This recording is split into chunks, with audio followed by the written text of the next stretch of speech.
Devido à dificuldade das autoridades em definir o processo de reabertura das escolas, a OMS e a Unicef fizeram um alerta de que o retorno às aulas deve ser prioridade no processo de retomada da economia. Sobre esse assunto eu converso com o infectologista Alberto Chebabo. Muito obrigada pela participação, doutor Alberto. O Brasil é um dos países com maior tempo de suspensão das aulas presenciais, mas também o terceiro do mundo em número de casos de coronavírus e o segundo em mortes. O país enfrenta uma confusão no processo de reabertura das escolas. Mesmo com esses números elevados de novos casos e mortes aqui no Brasil, é o momento de iniciar a volta às aulas? Então, a gente acredita que as aulas, né, são atividades essenciais, né?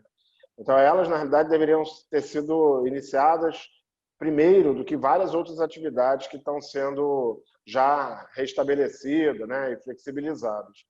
A partir do momento que a gente começa outras atividades, né, você diminui a chance de voltar às escolas, porque a taxa de transmissão ela continua se mantendo elevada ou aumenta, né? E com isso você tem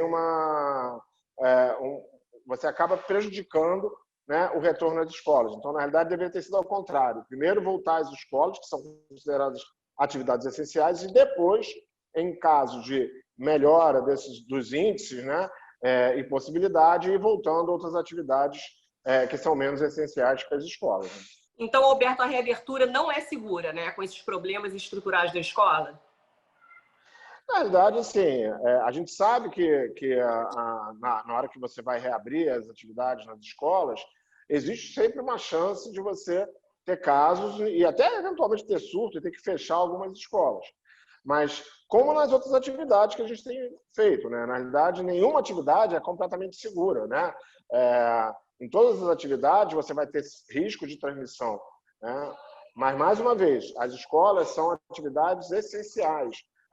O ensino, né, e a convivência da criança, né, com outras crianças tal, na escola faz parte do crescimento da criança, crescimento cognitivo da criança.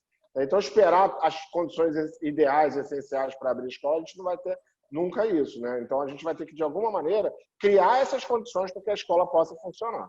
Então, a gente pode afirmar que houve uma demora no planejamento de reabertura das escolas aqui no Brasil.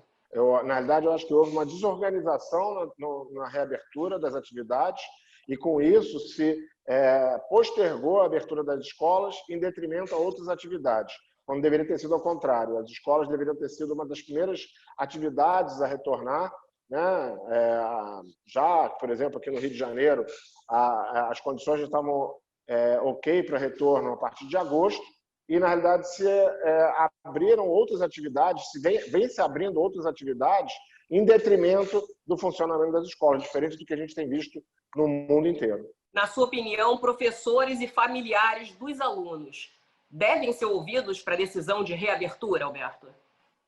Sempre, né? Tanto os familiares quanto os professores devem ser ouvidos, né, e atendidos nas suas reivindicações em termos de melhoria das condições das escolas, nas melhorias de segurança e na realização de protocolos, né, na elaboração desses protocolos de reabertura, né?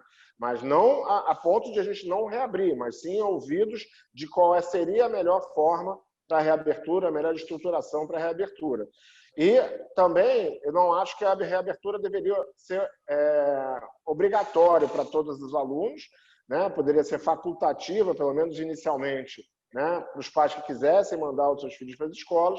E em relação aos professores, aqueles professores que têm doenças crônicas, tal, deveria ser a eles permitido, né, manter um trabalho de home office, de educação à distância, que ainda vai precisar ser mantido durante algum tempo, junto com a abertura das escolas, né, porque a gente vai ter que ter protocolos de retomada, que são retomadas parciais, que a gente vai ter um ensino misto, parte presencial e parte à distância, né, para que a gente possa evoluir depois, a partir do momento que os índices foram se estabilizando e as escolas podendo retomar mais atividades à frente.